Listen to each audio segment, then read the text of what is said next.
The pace of technological innovation over the past decade has been astounding. The rise of cloud computing, machine learning, and AI have completely transformed our daily lives and resulted in mind-boggling revenue and profit growth for major tech companies. But is our current approach to innovation truly beneficial to society as a whole? Our concept of innovation is not really working for the interest of the whole of society.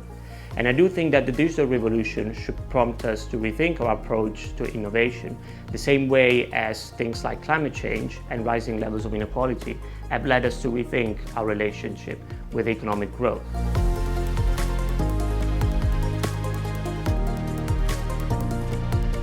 In the past, GDP growth was regarded as a gold standard when measuring a country's economic progress.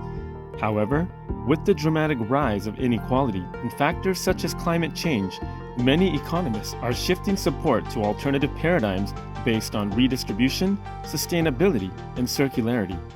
So I do not think that we are having the same conversation when it comes to technology.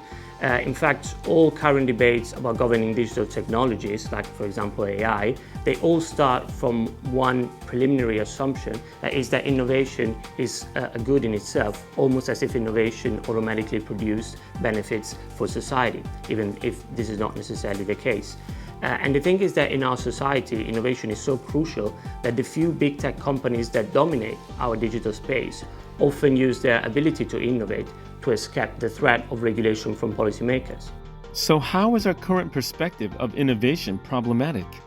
The first one is that we focus on a narrow definition of innovation, but actually not all innovations are created equal. There are actually two types of innovation. One is incremental or routinized innovation, which may produce benefits for consumers in the short term, but is not truly creatively disruptive in the long term. And the other one is radical innovation, which is more truly disruptive in the Schumpeterian sense of the term and can lead to paradigmatic changes in society. And this type of innovation, radical innovation, usually comes from companies that are smaller and are at the periphery of the economic system because they have less to lose from the impact of disruptive innovation. The second reason why our approach to innovation can be problematic is that it drowns us in hype. And what I mean by this is that the few dominant companies that I've mentioned before often use their most recent innovations to distract policymakers and regulators from the pitfalls in the current system. So, for example, we are still struggling to combat disinformation that comes from social media, or to understand the impact of algorithmic bias, or to prevent cybercrime, while at the same time chasing and understanding and regulating new innovations like, for example, Web3 or cryptocurrencies or the metaverse, or most recently, large language models and generative AI. The way we solve this problem, I'm not suggesting that we get rid of innovation entirely. In fact, I think that innovation is very beneficial for our society, the same way as economic growth can be beneficial for the health of our economies. What I'm suggesting, though, is that we move away from a narrow definition of innovation, incremental innovation, to a more broader and radical form of innovation, because this will enable us to craft better regulation for the benefit of society and also to address other challenges. So the key is, whenever an innovation comes up, we should ask ourselves, where does this innovation come from? What does it do?